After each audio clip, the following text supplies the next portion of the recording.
Materi pertama yang akan saya jelaskan di sini yaitu mengenai persediaan menurut Handoko.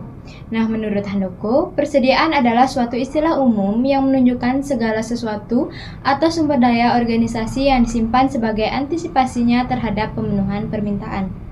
Permintaan tersebut meliputi bahan mentah, barang dalam proses, barang jadi, ataupun produk final. Dalam pengelolaannya, diperlukan manajemen persediaan yang dimana merupakan serangkaian kebijaksanaan dan pengendalian yang memonitor tingkat persediaan dan menentukan tingkat persediaan yang harus dijaga, kapan persediaan harus diisi, dan berapa besar pesanan yang harus dilakukan. Manajemen ini bertujuan menetapkan dan menjamin tersedianya sumber daya yang tepat, dalam kuantitas yang tepat, dan waktu yang tepat. Tujuan utama dari adanya persediaan sendiri adalah untuk menghilangkan pengaruh ketidakpastian atau safety stock, memberi waktu luang untuk pengelolaan produksi dan pembelian, dan mengantisipasi perubahan permintaan dan penawaran. Persediaan terdiri atas beberapa jenis. Setiap jenis memiliki karakteristik dan ciri-ciri khusus tersendiri. Pengelolaan dan pemeliharaannya pun berbeda-beda.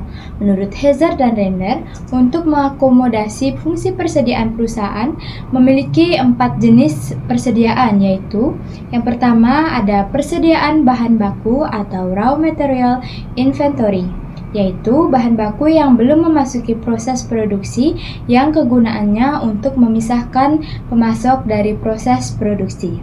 Yang kedua, ada persediaan barang setengah jadi atau working in process inventory, yaitu bahan baku atau komponen yang sudah mengalami proses produksi tetapi masih belum sempurna atau masih belum menjadi produk jadi.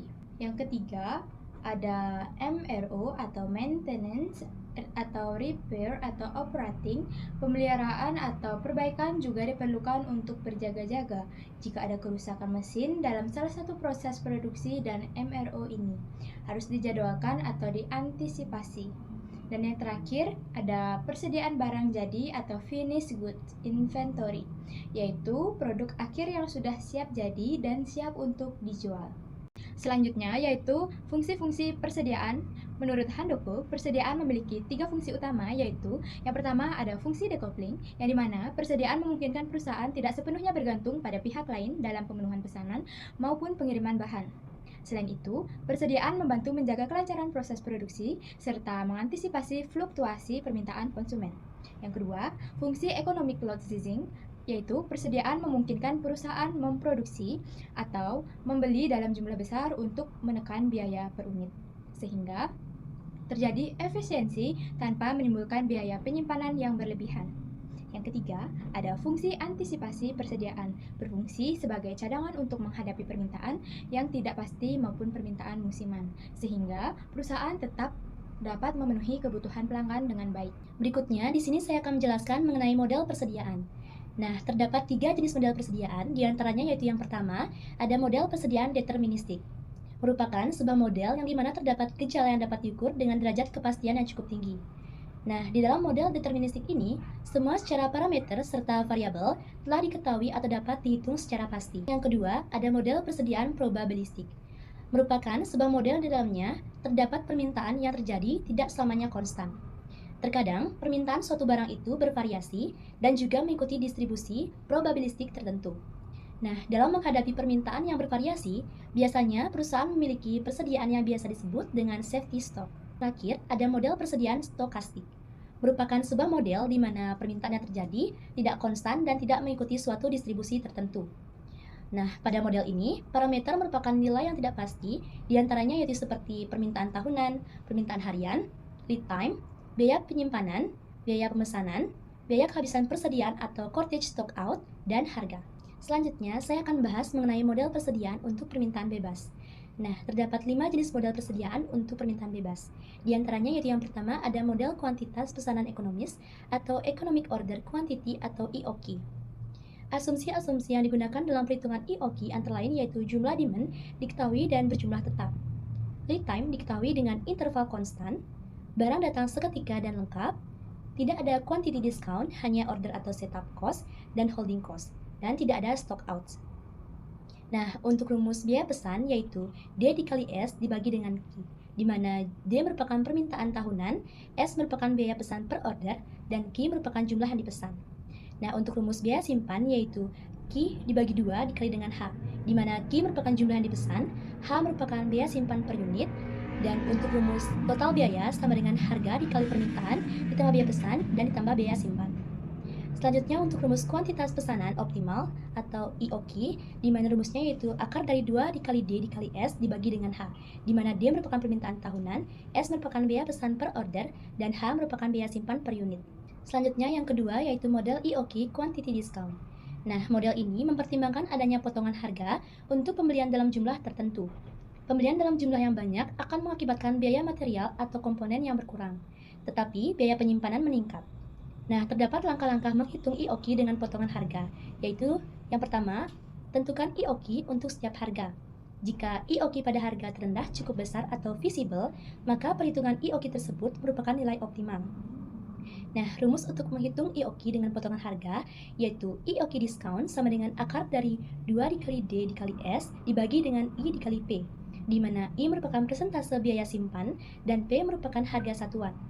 Nah, untuk langkah kedua, jika IOQ tidak visible atau kuantitas pesanan terlalu rendah untuk memenuhi persyaratan, maka dilakukan penyesuaian kuantitas pesanan ke kuantitas yang paling rendah, di mana kuantitas tersebut memenuhi persyaratan diskon tersebut.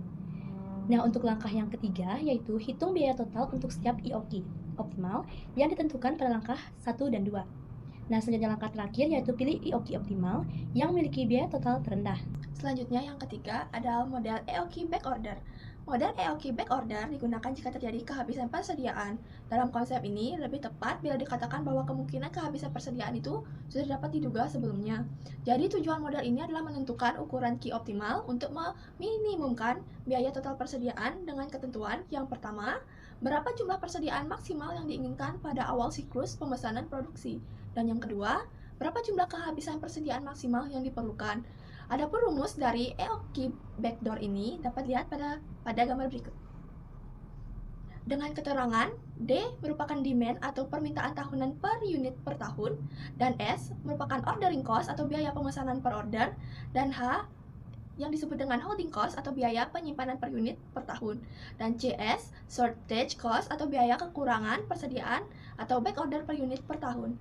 EOQ merupakan economic order quantity atau jumlah pemesanan ekonomis dengan back order, dan EOQ max sama dengan tingkat pemesanan maksimum dengan memperhitungkan kekurangan persediaan. Dan selanjutnya ada TIC atau total inventory cost yang merupakan total biaya persediaan minimum.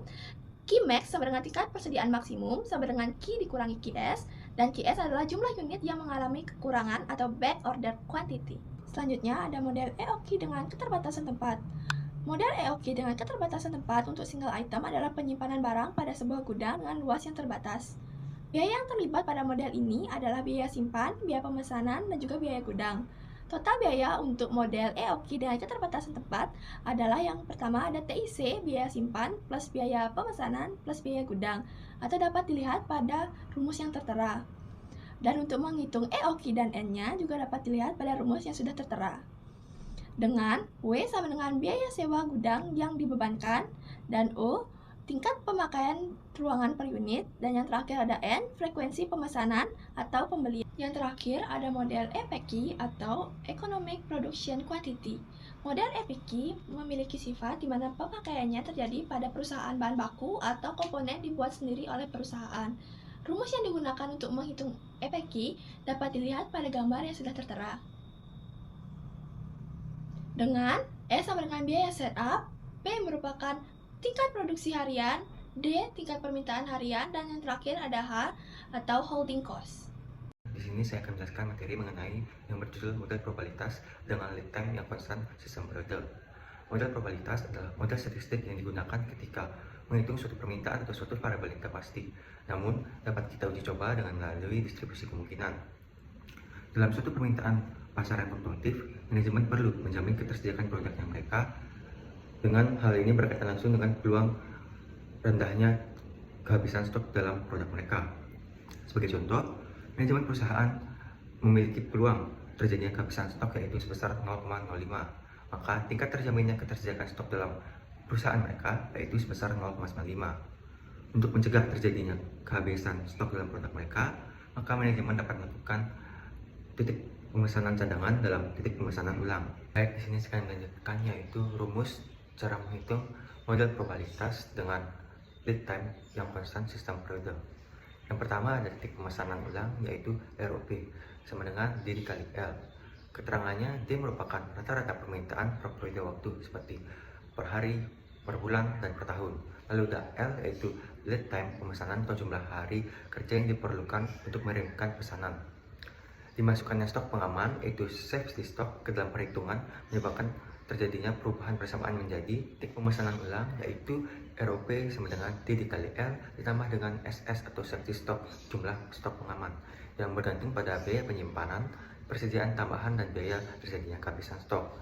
Biaya penyimpanan tahunan dapat dihitungkan dengan menyamakan biaya penyimpanan per unit dengan jumlah unit yang ditambahkan ke ROP baru. Tujuannya adalah untuk mengurangi biaya total penyimpanan persediaan tambahan dan biaya kehabisan stok persediaan tambahan setiap tahun. Baik, lalu ada basis variabel yang dimana A. Jika hanya demand yang variabel, maka ROP sama dengan rata-rata demand harian dikali lead time dalam satuan hari ditambah Z sigma DLT dengan sigma DLT yaitu standar deviasi demand per hari. Yang B, jika hanya demand yang bervariabel, maka ROP sama dengan demand harian dikali rata-rata lead time dalam satuan hari ditambah Z sigma DLT. Dan yang terakhir C, jika keduanya variabel, maka ROP sama dengan demand harian rata-rata dikali lead time rata-rata. Baik, selanjutnya di sini saya akan menjelaskan yaitu materi mengenai perencanaan agregat. Perencanaan agregat adalah perencanaan produksi secara menyeluruh untuk menyeimbangkan penawaran dan permintaan yang berfluktuasi di masa depan. Biasanya dalam waktu jangka menengah, yaitu dalam rentang 3-18 bulan. Fokusnya bukan pada produk per unit, tetapi total output dengan memanfaatkan kapasitas yang tersedia agar biaya operasional sangat minimum. Konsep ini berkaitan dengan keputusan lain seperti keuangan, pemasaran, dan manajemen SDM. Lalu ada menurut render, yaitu perencanaan agregat merupakan pendekatan untuk menentukan kuantitas dan waktu produksi pada periode menengah dengan input utama berupa sumber daya, peramalan permintaan, kebijakan perusahaan, dan biaya. Render mengilustrasikan perencanaan agregat dalam bentuk bagan alur di mana permintaan dan kapasitas dipertemukan, lalu diproses melalui kebijakan dan strategi perusahaan untuk menghasilkan rencana produksi yang optimal. Jadi ada output atau hasil yang diinginkan dari perencanaan agregat yaitu sebagai berikut. Yang pertama, meminimalkan besarnya biaya total yang harus dikeluarkan atas perencanaan yang dibuat. Lalu yang kedua, proyeksi atas tingkat persediaan termasuk persediaan output pekerja, subkontrak, dan pemesanan kembali. Lalu yang ketiga, memaksimalkan tingkat pelayanan konsumen. Yang keempat, meminimalisir perubahan pada tingkat angkatan kerja dan tingkat produksi. Lalu yang kelima dan yang terakhir, memaksimalkan penggunaan atas unit-unit produksi dan perlengkapan produksi. Berikutnya, metode perencanaan agregat. Yang A, metode heuristik trial and error. Yang pertama, metode pengendalian tenaga kerja. Pada metode ini, jumlah yang diproduksi pada periode pertama diinisialkan sebesar demand pada periode pertama. Yang kedua, metode pengendalian persediaan. Metode ini menerapkan tingkat produksi sebesar permintaan rata-ratanya. Jika jumlah produksi lebih besar, maka kelebihannya akan disimpan sebagai persediaan. Yang ketiga, metode pengendalian subkontrak. Metode ini diproduksi pada tingkat demand yang paling kecil selama periode perencanaan. Yang keempat, metode campuran. Pada metode campuran, tingkat produksi pada tingkat diset berdasarkan kondisi aktual. Selanjutnya yang B, metode optimasi. Yang pertama, model program linear adalah model yang meminimalkan ongkos total dengan asumsi permintaan pasti, biaya linear, serta batas kapasitas diproduksi dan inventory. Yang kedua, model transportasi. Model transportasi adalah model menggunakan tabel transportasi supply demand untuk memenuhi permintaan secara efisien dengan biaya minimum. Berikutnya, perencanaan agregat dalam jasa. Perencanaan agregat untuk layanan dilakukan dengan cara yang sama, hanya saja manajemen permintaan mengambil peran yang lebih aktif. Teknik pengendalian tenaga kerja. Yang pertama, tenaga kerja terampil yang fleksibel. Konsep ini dicapai melalui pelatihan silang, cross training staff. Yang kedua, output dan jam kerja yang fleksibel. Strategi ini memungkinkan penyesuaian operasional yang cepat terhadap perubahan demand harian atau jam-jam tertentu. Selanjutnya, skenario perencanaan agregat jasa. Yang pertama, restoran. Penjadwalan agregat berfokus pada pemulusan laju produksi dan menemukan jumlah pekerja yang optimal. Yang kedua, rumah sakit. Masalah utamanya adalah memenuhi permintaan pasien yang terus berubah dengan mengalokasikan dana, staf, dan persediaan. Yang ketiga, industri penerbangan. Masalah penjadwalan agregat yang lebih unik, banyaknya lokasi menciptakan metode yang lebih kompleks. Berikutnya saya akan menjelaskan mengenai contoh perencanaan agregat dalam jasa. Studi kasus, Clason dan Avalon merupakan firma hukum menengah dengan 32 profesional hukum dengan fokus tantangan perencanaan agregat di sektor jasa. Variabel kapasitas utamanya yaitu tenaga kerja yang jam kerjanya dapat ditagih. Tujuan perencanaannya, yang pertama mengoptimalkan alokasi jam kerja yang dapat ditagih. Yang kedua, perencanaan untuk kuartal mendatang berdasarkan 3 skenario permintaan. Selanjutnya ada perhitungan kapasitas tenaga kerja agregat. Dapat diasumsikan bahwa 40 jam kerja per minggu, 100% jam kerja dapat ditagih. Kapasitas per pengacara per kuarter sama dengan 500 jam kerja. Rumus kebutuhan tenaga kerja agregat yaitu total jam kerja yang diramalkan dibagi jam kerja per pengacara. Lalu ada 3 strategi perencanaan agregat. Yang pertama, strategi pengejaran atau case strategi. Yang kedua, strategi level atau level strategi. Yang ketiga, strategi campuran atau mix strategi. Selanjutnya ada pengambilan keputusan. Yang pertama itu total biaya atau TC untuk setiap strategi di setiap skenario permintaan. Yang kedua, pilih strategi dengan total biaya terendah. Yang ketiga, pertimbangkan risiko tiap skenario dalam keputusan akhir.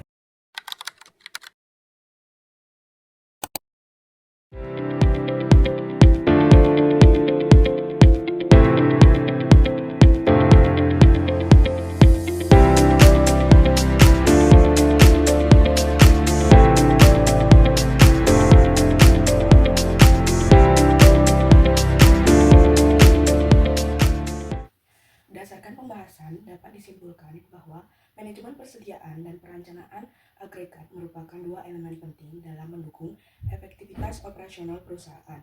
Manajemen persediaan berfungsi menjamin ketersediaan bahan baku hingga barang jadi tanpa menimbulkan biaya simpan berlebihan dengan bantuan model deterministik, probabilistik, maupun stokastik untuk menentukan EOQ dan ROP.